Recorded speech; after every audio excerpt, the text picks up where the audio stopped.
আমি ঈশিতা। ২ বছর আগে আমি হয়েছিলাম এক ভয়ঙ্কর কালো জাদুর শিকার। তখন আমার বয়স ছিল মাত্র ১৬ বছর। আমার এক চাচাতো ভাই আমার জন্য পাগল ছিল। সে আমাকে অনেক পছন্দ করত, সবসময় আমাকে নিজের বউ করে নেওয়ার চিন্তা করত। তার বয়স ছিল ২৫ বছর আর আমার বয়স ছিল মাত্র ১৬ বছর। সে প্রায় প্রায় আমাদের বাড়িতে আসতো এটা ওটার বাহানা নিয়ে। আমার ভাই ছিল আমার থেকে বড়, তাই ওর সাথে আড্ডা মারার বাহানায় আমাকে দেখতে আসতো। তো প্রথম প্রথম আমি বুঝিনি, কিন্তু পরে বুঝতে পেরেছি। একদিন আমার জন্য একটা ফুলের তোড়া নিয়ে আসে, আর যখন কেউ ছিল না তখন আমাকে লুকিয়ে সেই ফুলটা দিয়ে বলে, ঈশিতা, এটা তোমার জন্য। আমি ভাবতে লাগলাম আমাকে কেন ফুল দিচ্ছে। আমি বললাম, ভাইয়া আমি নিব না, এটা দেখলে মা বকবে। তখন সে আমাকে মিথ্যে কথা শিখিয়ে দিল, বলল যে বলবে তোমার কোনো বান্ধবী তোমাকে দিয়েছে। কিন্তু মা সন্দেহ করত, কেননা এত দামি ফুল আমার বান্ধবীরা কখনোই দিবে না। সে আমাকে বারবার জোরাজুরি করছিল, আমি বারবার না করছিলাম। শুধু শুধু বাসায় আমাকে নিয়ে সন্দেহ করবে। সে যখন জোরাজুরি করছিল ঠিক তখনই পেছন থেকে মা চলে আসে, আর মা এভাবে তাকে ফুল হাতে দেখে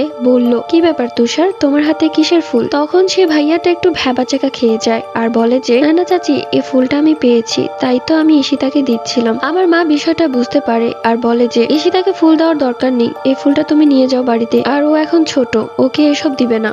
এরপরে সে চলে যায়। এরপর মা আমার কাছে এসে বলল যে, তুষার কি তোকে জ্বালাচ্ছে? মাকে বললাম যে প্রায় প্রায় আমি দেখি আমার দিকে তাকিয়ে থাকে, আর আজকে ফুল নিয়ে অনেক বেশি বাড়াবাড়ি করছিল। আমি বলছিলাম আমার লাগবে না, তবুও আমাকে মিথ্যে কথা শিখিয়ে দিচ্ছিল। বলছিল আমি যেন বলি তোমাকে এটা আমার বান্ধবী দিয়েছে, কিন্তু আমি নিইনি। তখন আমার মা মাথায় হাত দিয়ে বলল, ভালো কাজ করেছিস, এই না হলে আমার মেয়ে। যাই হোক, এমনি দিন কাটতে থাকে। সে ভাইয়াটার আমাদের বাড়িতে আসা পছন্দ হতো না কারোই। একবার এসেছিল, তখন মা নিষেধ করে দিয়েছে। এরপর থেকে আর কোনো সমস্যা হয়নি। আমার যখন ১৭ বছর বয়স, ঠিক তখনই আমার বাড়িতে ওর মা প্রস্তাব নিয়ে আসে। আমার মা শুনে বলে, কি বলেন, আপনার ছেলে কত বড় আমার মেয়ের বয়স থেকে, আর আমার মেয়ে ছোট। আমার মেয়ে এখনো পড়ালেখা করছে, আর ওকে পড়ালেখা করাবো। এখন ওর বিয়ে নিয়ে ভাবছি না, আর মানানসইয়ের ব্যাপারও তো একটা আছে। আপনি বরঞ্চ আপনার ছেলের বয়সী কাকে বিয়ে করে দেন। এর ঠিক ৪ দিন পরে আমার কেমন যেন লাগতো। সারাদিন স্বপ্নে আমি সেই ভাইয়াটাকেই দেখতাম। কেমন যেন তাকে ভালো লাগতে শুরু করলো। আমি তাকে ভালোবেসে ফেলেছি। তাকে ছাড়া যেন আমি বাঁচতে পারবো না। বই খাতা সবকিছুর মধ্যেই তার নাম লিখে রাখা। খাওয়া দাওয়া সব ছেড়ে দেই। কেমন যেন শুকিয়ে যাচ্ছিলাম। বিষয়টা আমার মা লক্ষ্য করে।